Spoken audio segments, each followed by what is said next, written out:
So I've been wanting to do something to the Suburban, and I guess if you know if you've read the title of this video, you know what that is. And you have some interest in maybe doing this yourself. So what we are doing is we are going to change the gauge cluster to a 2500 gauge cluster. And what that will get us is in this blank spot right here, we will gain a transmission temperature gauge. Now I did this on my 2000 GMC Sierra Z71. I put a 2500 cluster in it.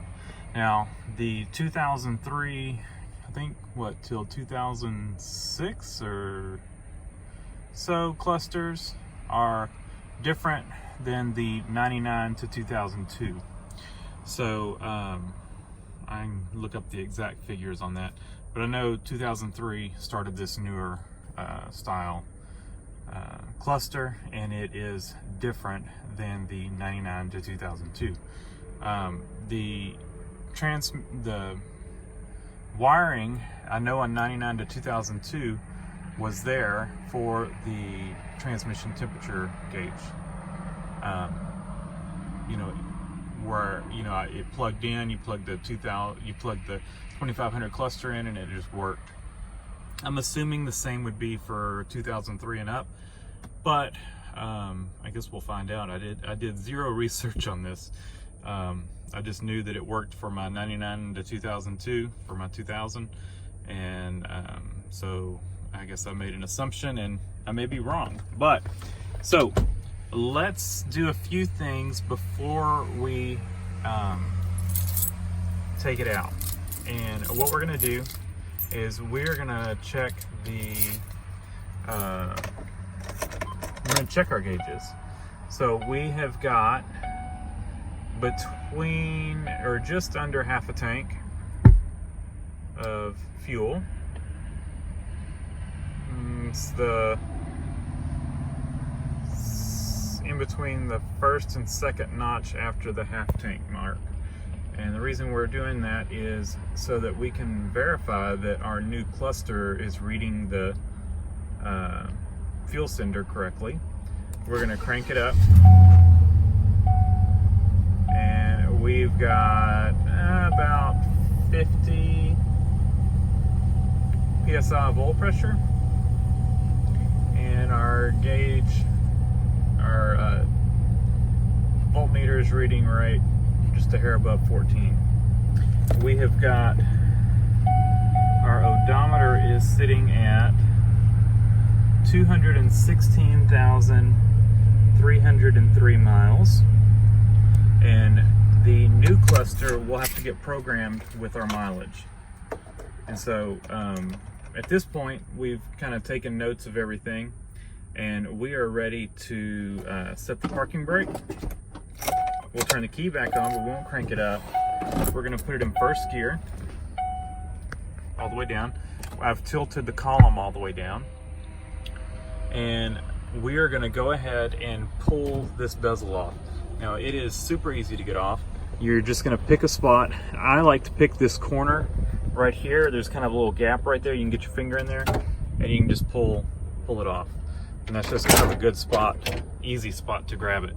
And you just kind of, once it kind of pops off there, come over this side, kind of pop it loose, and then I grab it from the middle right here and kind of work it out at the top, and then it is ready to come off. And most of the time I end up bumping the hazards in the process.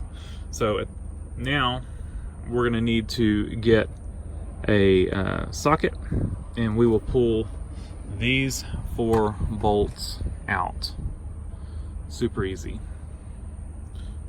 So let me go grab a socket.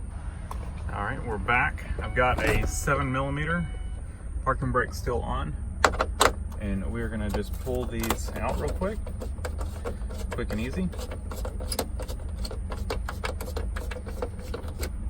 Now, like I said, you will have to get the mileage programmed into the cluster.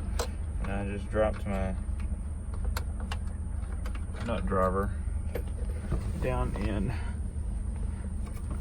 here.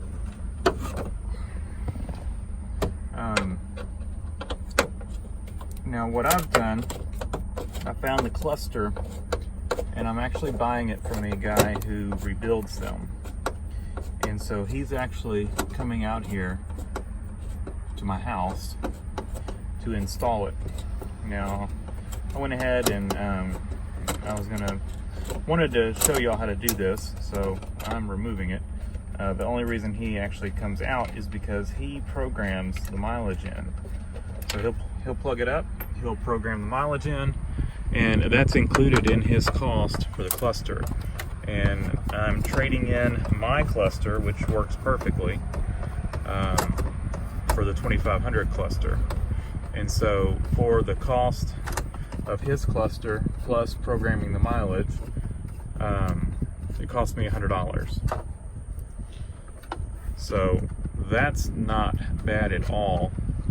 If I recall correctly, when I did I don't remember how much I bought the other cluster for when I did my 2500 or my 2000, but I want to say it was close to $100. It was like 70 something or 80 something to get the mileage programmed in when I took it to have that done. So if you can find somebody who rebuilds these and who can program the mileage in, you're probably better off buying a cluster from them if they'll go ahead and put your mileage in than, you know, getting a cluster at a junkyard or somebody parting out a car. So check those sources first before you just go rush and buy a cluster, because you could cost yourself some more money.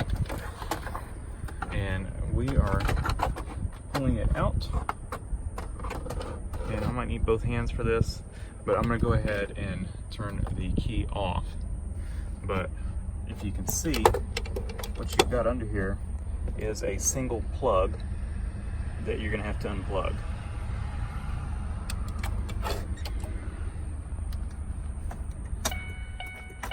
And I wanted to just go ahead and turn the key off. We're going to have to deal with this dinging because our key's in. I wonder if I put it in neutral if it'll let me take the key out. No. Well, for right now, we'll leave it at that. I'm gonna need both hands to unplug this, and then we'll pull it out. Alright, I've got it pulled off to the side where you can see a little better. Unfortunately, I don't think I can do this one-handed because I'm gonna have to hold the cluster as I unplug the wires. But you can see the gray and blue tabs. You're gonna push those together and you're gonna wiggle the plug out. It'll pull straight out. And it is out. Now, one thing I did have to do is squeezing those, it still did not want to come out, and I think it just was not wanting to release. So I was able to get my knife right there and pop this clip up. Just get it in right in here, and I popped it up and pulled it out because it was not wanting to release. So this cluster is out, and as far as I know, nothing has ever been done to this one, and it worked just fine. So I know sometimes these are known to have issues, but this one, I guess, has served this thing 216,000 miles with no issues. So I'm waiting for the guy to get here. When he gets here, we'll put the I guess he'll plug up the other cluster. I'll show you when we are done and show you the transmission temperature gauge. So it's a few days later, and I've had the cluster in a couple days, put some miles on it, and it works well. So a couple things to note. One, if you have steering wheel controls, and what I mean by that is you've got these buttons that you can switch between, you know, your range, your fuel mileage, all that kind of stuff. and these over here as well. If you have those steering wheel controls, then you have to have a cluster that is made for steering wheel controls. And the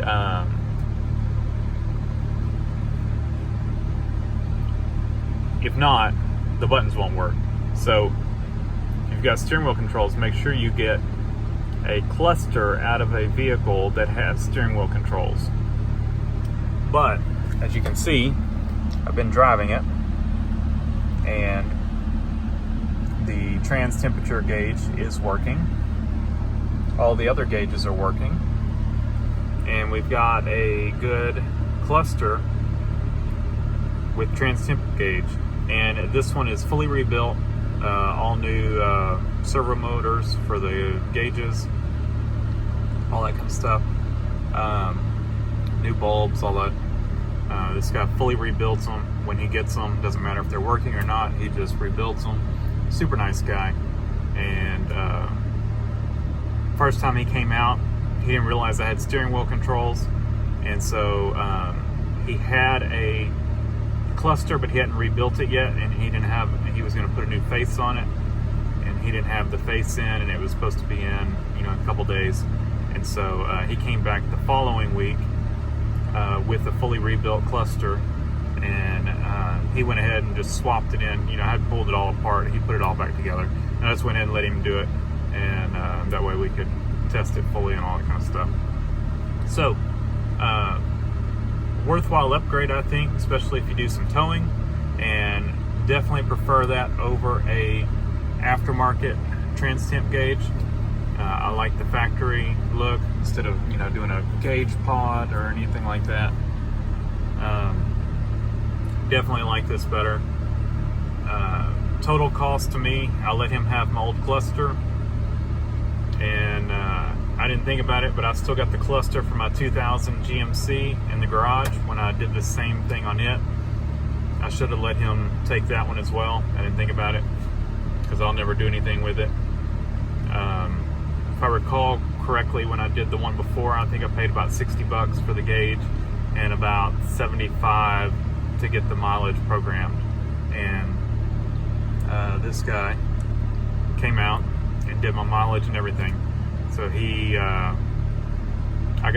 the other one was a used cluster that I got. This was a fully rebuilt cluster with my miles programmed in. Of course, he gave me some credit for my old cluster, but I paid $100.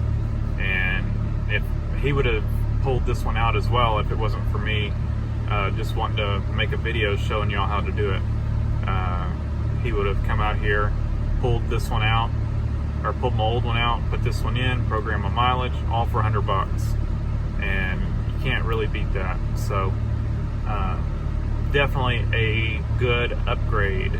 So thanks for watching. Leave a comment down below, hit the like button, and subscribe for more.